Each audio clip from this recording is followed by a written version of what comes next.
30.000 saya kasih kepada bidang kurikulum, udah ambil aja Pak, saya biar honor saya aja. Jadi gaji saya waktu itu cuma 120.000, tapi saya di Asupria ada sedikit, ya lumayan lah, saling ketutup buat makan minum lah, buat ongkos.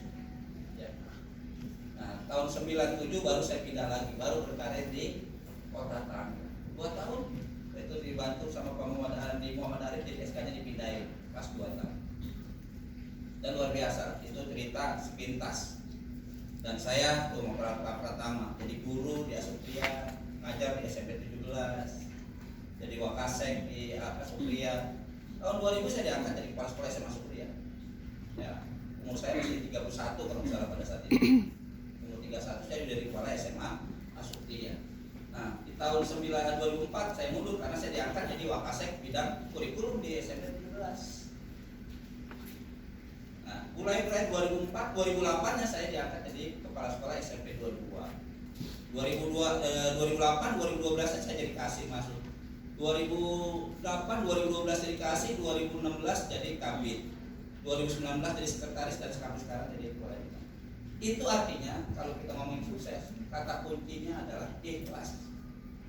Jangan hitung-hitungan. Ini Bapak Ibu masih pada muda. Kalau ditugasin sama kepala sekolah, Bapak Ibu itu kata kuncinya, udah, ini adalah bagian menerpa kehidupan kita sebagai guru.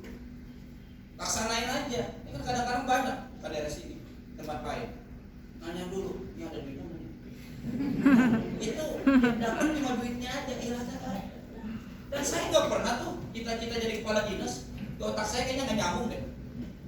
Bahkan saya kan sekolahnya di agama terus, madrasah, sanawiyah, aliyah. Pengen cita-cita saya pengen jadi kepala KUA. Kayak bapak saya kalau pulang habis nikahin orang tuh dapat berkatnya 2. Sederhana bapak saya tuh cita-citanya sederhana. Nyata Allah punya rahasia lain. Karena kita sungguh-sungguh mungkin Allah mencatat. Dan yang penting kata kuncinya, selagi kita sering menolong, selagi kita memberikan sesuatu pada orang lain tanpa ada pamrih, Allah akan memberikan lain. Jangan hitung-hitung. Ini kalau saya minjemin uang dia ini kira-kira diganti nggak ya? Udah diganti aja. Besok kalau nggak diganti, mudah-mudahan Allah ganti pada yang lain. Kalau kita nolong anak yatim ini, mudah-mudahan yang lain itu nolong, kita dimudahin. Itu aja kita lalui. Makanya nih apalagi yang P3K, yang baru CPNS, PNS sekarang. Nah ini manfaatkan, belajar terus, karena eranya berbeda sekarang, beda sekarang. Waktu saya ngajar dulu tahun 90-an dengan era sekarang ini beda. Dulu ngajar galak, jadi guru saya termasuk guru yang agak galak dulu. Sekarang umur makin 50 saya makin agak rendah, marah juga nggak mau. Dulu kalau ada anak bandel itu saya hukum di lapangan. Di lapangan saya hukum sampai jam 12 siang, panas. Orang tua nggak ada komplain pada saat itu, belum ada HAM. Coba sekarang, jangankan kita menghukum anak, kita jemur, kita jewer aja dikit, ngadu sama orang tuanya, kita yang dimarahin. Kita marahin pada anak-anak, sekarang anak-anak ngadu sama orang tuanya. Kata orang tuanya, saya pernah marah sama anak saya. Ini enaknya beda saya. Nah, kemarin saya ikut forum diskusi di Kejaksaan, di Padenglan. Kebetulan narasumbernya kasih itu, marahin aja. Itu bahasa sekarang, marahin aja. Kita udah bahasanya itu sudah apa ya? Bahasa kekerasan. Aneh kan ya? Bahasa kita marahin anak murid kita itu dianggapnya kekerasan. Kekerasan itu ada kekerasan verbal, ada kekerasan non-verbal, fisik. Nah kita marahin anak dengan kata-kata kasar, dianggapnya kita sudah kekerasan. Ini kan mendidik ini kan susah ini. Kalau kita dulu dididik oleh orang tua kita, ketika kita ngadu kita dimarahin sama guru, mungkin kita diomelin juga sama orang tua kita. Apa bahasa orang Betawi bilang? Lu emang lu nya geblek sih lu. Lu nih bandel, kata orang tua kita dulu. Kalau bahasa orang tua saya begitu, lu gua aja. Sampai kadang-kadang saya ya akhirnya tetap tidak manggil gua sama orang tua. Orang tuanya itu manggil gua. Malah kita yang dimarahin sama orang tua. Tapi sekarang jangan coba-coba kita marah sama murid dengan hal-hal mungkin dengan kata-kata kasar, apalagi dengan fisik dan sebagainya. Jadi kembali kepada kesuksesan. Jadi kata kuncinya nanti dijelasin sama Pak Denny. Sukses itu dari diri kita. Kita mau capek, mau berbuat. Saya kalau diceritain Pak Denny, biografi saya ini kayaknya lengkap Pak Denny. Saya nggak pernah cerita. Kenapa lengkap? Apa yang saya lakukan ini semuanya saya lakukan. Yang saya bisa pada saat itu saya lakukan. Bapak saya seorang PNS pada saat itu, guru madrasah dan jadi kepala KUA. Tapi saya nggak betah diam tuh. Dan di rumah saya waktu itu adalah juga punya bapak saya itu sama ibu saya dagang sembako. Ramainya luar biasa di Polres itu. Pokoknya kalau namanya di Polres bapak saya itu dikenal sama ibu saya dagang. Tapi saya nggak betah. Dia mengikuti bapak saya padahal kalau malam subuh saya udah berangkat nganterin. Tapi ketika di rumah saya ada pohon nangka berbuah-buahnya besar, apa kata saya sama orang tua saya? Pak, itu nangka besar bener ya? Saya jual ya? Saya jual, saya buka, saya kulitnya, saya bungkus, saya dagang ke Danmogot, masih SD-nya, SMP, Sanawiyah, MI. Saya dagang. Dulu dia Danmogot tuh sering macet, kadang-kadang tuh teh botol, di duit bagi orang tua saya. Cukup, bapak saya PNS, punya warung lagi keren. Itu. Terus lagi pada zaman itu es mambo terkenal tuh. Dari punya kulkas 1 sampai kulkas 3, bosnya saya. Zaman sekolah tuh.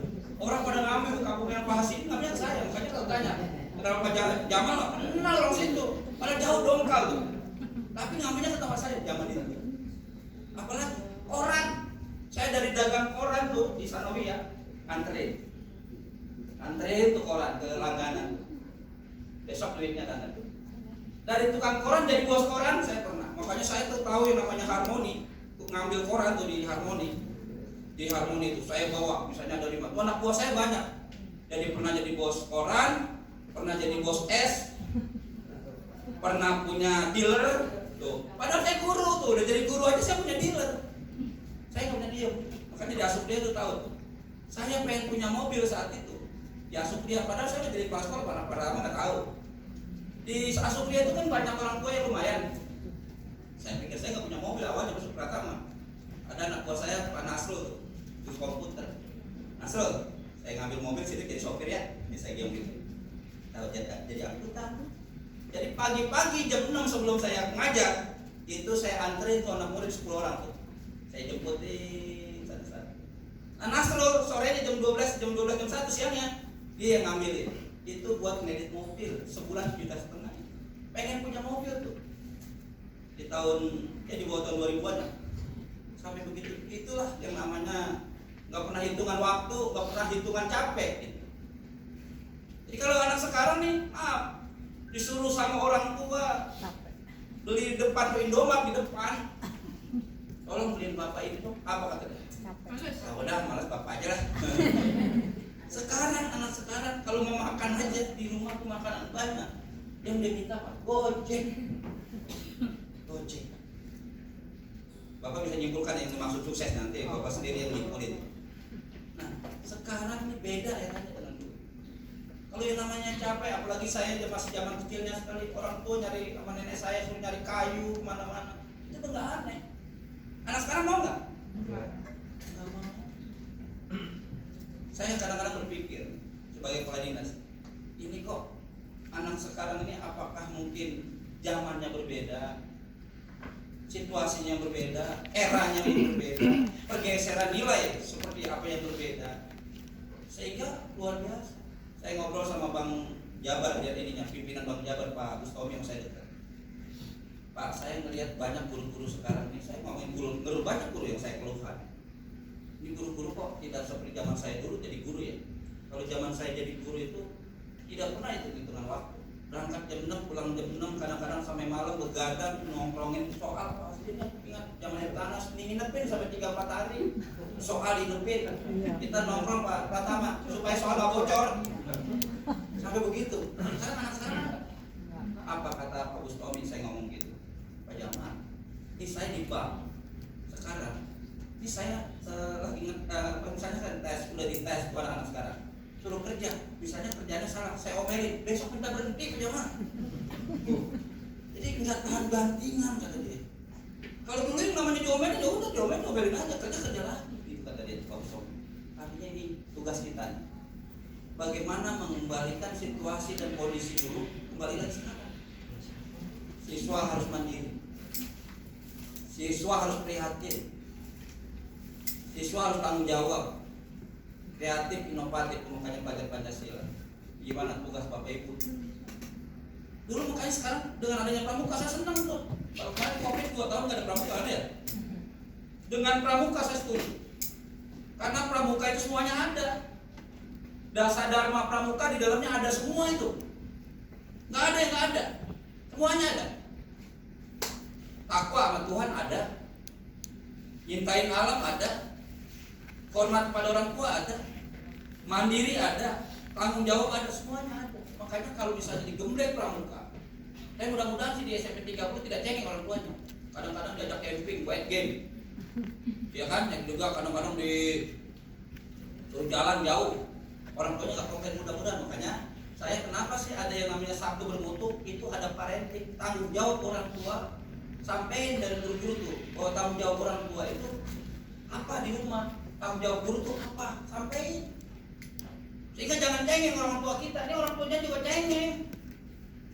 Ketika kita ngasih tugas yang berat, kadang-kadang dikomplain kita. Sampai melalui parenting. Setiap hari Sabtu itu, ini kadang-kadang kan anaknya suruh jalan aja, besoknya udah gak boleh lagi. Waktu saya jalan tuh maaf ya, saya dulu kalau di mana Jogja, dari kota gede itu sampai Pandanaran, sampai di gunung Merapi, di Klaten ke Pandanaran. Berangkat sore nyampe malam, balik lagi pagi, jalan kaki, mana hujan. Nggak ngeluh pada saat itu kita di SMA. Sekarang mau nggak jalan seperti jauhnya seperti itu? Berangkat sore, nyampe sono malam, balik lagi nyampe pagi hari. Kayaknya berat tuh. Tapi kita rasakan eranya dulu. Nah sekarang mengembalikan anak-anak ini yang supaya mandiri, tanggung jawab, terus lagi kerasa prihatin, ini kan susah. Dan ini sebetulnya salah kita sebagai orang tua sebetulnya. Terlalu memanjakan gitu loh. Kitanya terlalu memanjakan. Sehingga anak itu jadi manja. Ketika dia manja, udah cengeng. Paling main HP. Ya, main HP. Kalau kita namanya kita dibagi duit, hari ini dibagi besok udah nggak kaget misalnya. Kalau orang-orang dulu kan ya biasa itu, jalan kaki udah biasa, karena mobil juga susah. Sekarang anak sekarang coba-coba kita ngomong. Ini dulu kita cerita tentang kita. Papa ini dulu jalan di sekolah dari sini sampai ke Tangerang, bolak-balik, sepeda. Itu mah dulu Pak. Itu enak aja Pak. Dulu katanya. Kita udah saya sendiri. Nah, jadi mudah-mudahan materi sukses